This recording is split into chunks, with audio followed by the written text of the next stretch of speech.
Bem-vindo a mais este vídeo de uma sequência que pretende provar para você que Paulo Freire está presente sim na educação brasileira. E sem mais delongas, porque você já deve ter visto outros vídeos dessa sequência, vou começar a falar do tema de hoje.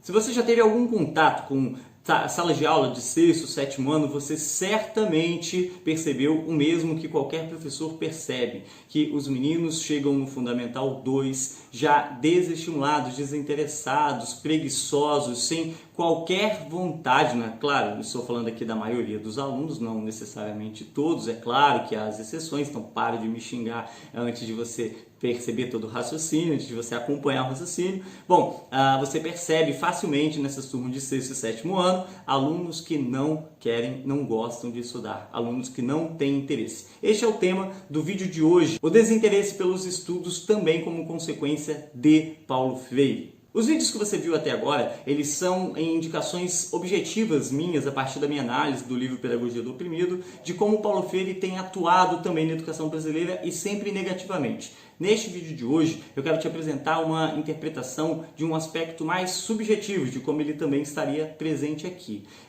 E, portanto, é passível de análise, de discussão, de você dizer que concorda ou não. Embora eu acredite que, acompanhando a minha linha de raciocínio, você vai chegar ao final deste vídeo com as mesmas conclusões que eu. Paulo Freire, ele apresenta propostas, de intervenção, de uma pedagogia que vão desde a alfabetização até o restante do processo de educação. E ele fala da alfabetização, pelo menos na pedagogia do oprimido, quando ele cita as palavras geradoras, que segundo ele precisam fazer parte do cotidiano escolar do ensino fundamental 1, e ele fala disso pelo menos em mais uma obra, que é Educação como Prática de Liberdade. Um livro que eu ainda não li, pretendo ler pelo menos mais esse, de jeito nenhum eu quero ler todos os livros de Paulo Freire, mas este aqui e a Pedagogia da Autonomia, no mínimo eu pretendo ler para compartilhar aqui com vocês e, claro, embasar a nossa crítica. A gente sabe que ele é ruim, mas infelizmente é preciso explicar o óbvio e bem embasado para algumas pessoas. Bom, falando sobre a alfabetização,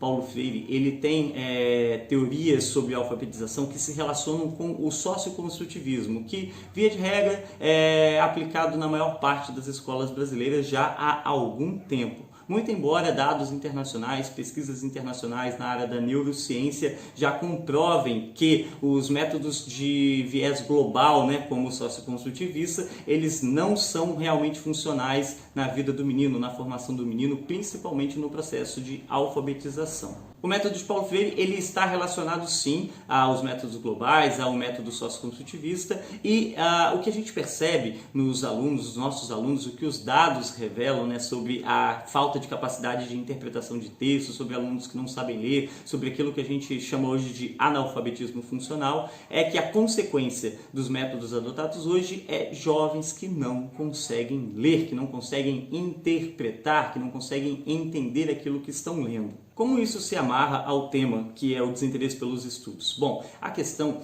é que o que eu percebo tanto aqui em casa com os meus filhos, principalmente com a nossa mais velha, assim como eu percebo também ainda um pouco nos alunos do sexto ano, que são aqueles com os quais eu lido hoje, e eu também já trabalhei com terceiro, quarto e quinto ano em algum outro momento, no meu passado escolar, o que eu percebo é que as crianças elas têm sim uma grande curiosidade pelo mundo à sua volta, elas têm vontade de aprender, elas têm sede de conhecimento, mas o que acontece? Existe aqui um problema. Por quê? Como é que elas podem ter interesse ou querer, ou mergulhar em uma nova fonte de conhecimento, em algum novo caminho, se elas não são capazes de entender o caminho? É como se você fosse começar um novo jogo de videogame, ou uma nova arte marcial, ou, por exemplo, aprender a tocar violão, sem conhecer as notas daquele violão, ou sem conhecer os movimentos e os princípios básicos daquela arte marcial, ou sem conhecer os mecanismos mais simples da dinâmica daquele jogo. A questão é que os nossos jovens eles não são bem alfabetizados. O fruto destes métodos globais, do socioconstrutivismo, das ideias de Paulo Freire, são crianças que não são capazes de interpretar aquilo que leem. Eles chegam ao sexto, sétimo ano, e eu estou falando de alunos que eu tenho hoje, alunos que eu já vi ao longo dos meus 10 anos de sala de aula. Nós temos crianças que não são capazes de ler um parágrafo sem gaguejar, sem se enrolar com as palavras, e eu não estou falando de textos rebuscados, estou falando de contos simples, de pequenos poemas, de poemas narrativos que não demandam grande complexidade de interpretação. Acontece que a linguagem a linguagem escrita, né, a leitura, é a ponte para que esses meninos tenham acesso a grande parte dos conteúdos que eles verão ao longo de toda a vida. Mas pense comigo, mesmo com todo o interesse do mundo, com toda a vontade que você tenha de aprender coisas novas, qualquer um vai desanimar ao longo do processo se não tiver condições, se não tiver as ferramentas mínimas para lidar com esses conhecimentos, com as várias áreas de conhecimento que existem. E todas elas, ou a maioria delas, pelo menos passa pelo texto, passa pela linguagem. Ela é a ponte para se chegar ao conhecimento. Se você acompanhou até aqui o que eu estou dizendo, talvez você também já tenha percebido o seguinte: esses jovens que ao longo do ensino fundamental 1 não foram alfabetizados devidamente, e aqui eu não estou jogando a responsabilidade sobre as professoras, as pedagogas, os educadores, alfabetizadores, porque eu sei de como é difícil lidar com todas as pressões, demandas, com todas as regras que a gente precisa seguir lá dentro da escola, lá no chão que a gente pisa.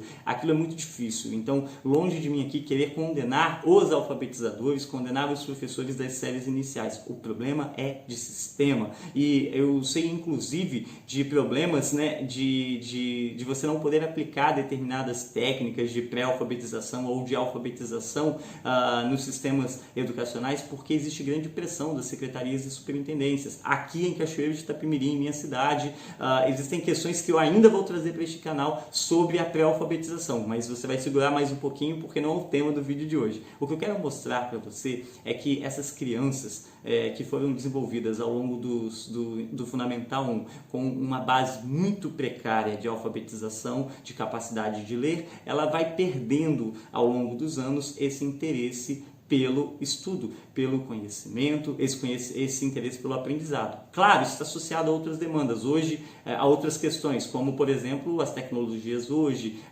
o acesso muito fácil às telas, o próprio celular, né, com tudo aquilo que ele oferece, que é muito mais atrativo do que pegar um livro, do que estudar em casa depois do período escolar. Mas sim, de fato, a percepção que a gente tem clara é de que um mau processo de alfabetização, e aí aqui eu quero amarrar Paulo Freire com a gente, ele contribui muito para a perda do encanto que a criança tem pelo conhecimento, pelo aprendizado, pelas descobertas. Ela não consegue descobrir porque ela não consegue ler.